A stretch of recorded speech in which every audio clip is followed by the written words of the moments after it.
This journey of where we're going in terms of digital construction is confusing. And that's why we've got 3 excellent speakers, and they really just want to help us on this journey to share best practice. So if you take BIM, geospatial, manufacturing, smart cities, all those things we've been talking about over the last decade, and we've sort of rebranded this thing called a digital twin, and it can be whatever you want it to be. You just have to be part of the journey. We want a digital twin with purpose that delivers value. Ultimately, a digital twin, I think what it is, it's about what you want to get out of it at the end. It's a means to an end.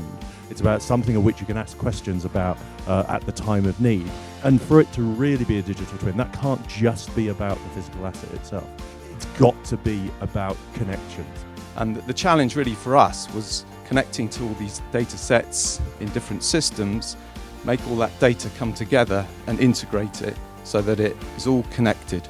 So we're very interested to know, Adrian, how you've gone about defining the data dictionaries. So I just wondered, how you've gone about addressing that issue. Do you think the industry is ready for their digital twins to be talking to other digital twins? How important is it, if you create dictionaries yourselves, should we be more open and share them and do a little bit of cross collaboration on how we can improve to have a global common dictionary?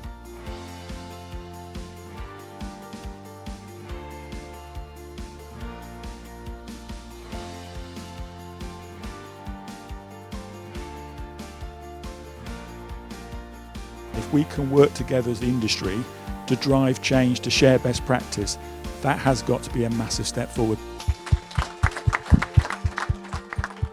Realistically, digital twin is like an antidote to the digital chaos that's out there. If we can bring structure to the data, hang it all off asset IDs, then that will be a very good place to be. Everyone's agreed that this was very much a journey, nor indeed does anyone necessarily agree exactly how it's going to become business as usual. What is agreement is where the value is and how we can take some sort of baby steps to get to that. This is the most exciting sector to be in right now because it's got the biggest journey to go through, and that is absolutely about digital construction techniques, digital skills and capability to drive the performance and productivity we require. And actually I think that's a really positive message today, that we've got a lot to do. We don't all agree in terms of the route to get there, but actually doing something today and making sure we exploit the digital agenda is so important.